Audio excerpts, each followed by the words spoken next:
In the fourth part in this series of building data flows from Fusion ERP, we're going to focus on syncing deletes. This process is very similar to an incremental load where it requires a primary key from the PBO, but its job is to delete data in your autonomous data warehouse that has been deleted from the Fusion ERP. So we'll show you how to build those real quickly in Oracle Data Transforms. So let's get started with the demonstration of syncing deletes in Fusion ERP. The first place I'm going to start with is I'm in Fusion ERP, and this is an invoice I just created. And a few minutes ago, I also ran the incremental load to load this new invoice header into the data warehouse. So if I jump over to the data flows, invoice header data flow I ran by itself. So if I go back to the project, you can see the jobs that were run today. And this is the job that was run. And what you're going to see in that job, we don't need to look at the details, but you can look at the row count is 2. I had messed around with one invoice because I was going to try to delete it. And it wouldn't delete because it was already accounted for. But I did touch the header with the last update date, so it loaded that record fresh. Plus, the second of the 2 counts was the new invoice header that I created. So if we go back to the invoice, SD test 001, now we're going to go ahead and go up to invoice actions and delete the invoice. Now, not all invoices can be deleted, obviously. Once they're accounted and enough actions have been taken on them, it won't let you delete very cleanly. So let's go ahead and go to the invoice actions section and click on delete for this invoice. And yes, and that will get rid of the invoice from Fusion ERP. So then what we need to do next, and we can do that while this is running, is jump back over to Oracle Data Transforms and create a new process that will sync deletes. And by new process, we'll go into our accounts payable project.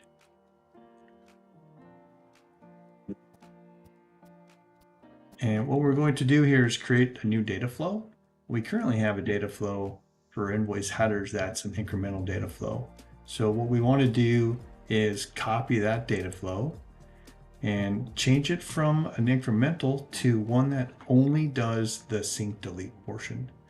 That way we can, instead of running sync deletes process every night, we can run it once a week or as often as you would like, and you can run it at different timings than the other activity. So let's go ahead and look at our invoice header transform here. And if I go way to the right here, I can just do a quick copy. That just saves me from doing a little bit of extra work. And in the name field, I'll just go sync deletes. So once our copy data flow is completed, let's go ahead and click on it. And the primary thing we need to change in here is in the transfer option right in the middle. If I expand the options here, and these are things we talked about in the prior stages, and we said, oh, let's just leave these alone.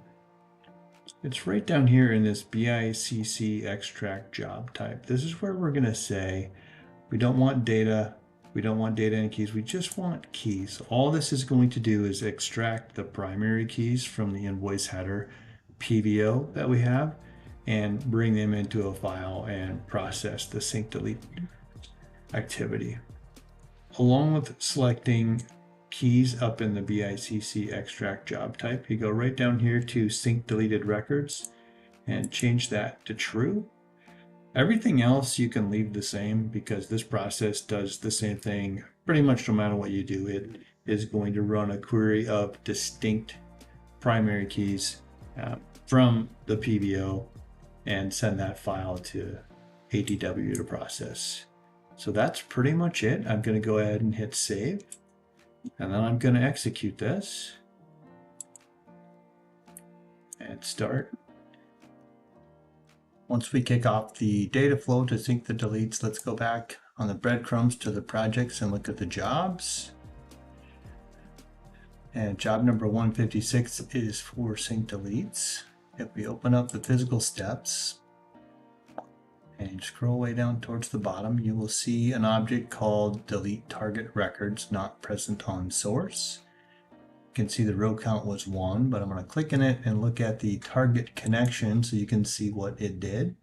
And you can see here it's just deleting from your table in your ADW, AP invoice headers T, and then it does the not exist from a temporary table that it has. So if I go to ADW and SQL Developer and run a quick query from the invoice header T, and I sort by last date descending, you will see there is not the invoice that I created, which was the sync deletes test invoice, and the only invoice you see with a recent date was the other one I was touching and playing around that had a last update date of today. So that is the process of syncing deletes. Very important. It has to be done for every table where a user can delete data from the system that you do not want to keep in your warehouse. Think orders, invoices, GL journals, unposted journals. All those are key areas where you will need to have a proper sync delete process if you want your data warehouse to stay in sync with your Fusion ERP. Thanks for listening, and we'll see you next time.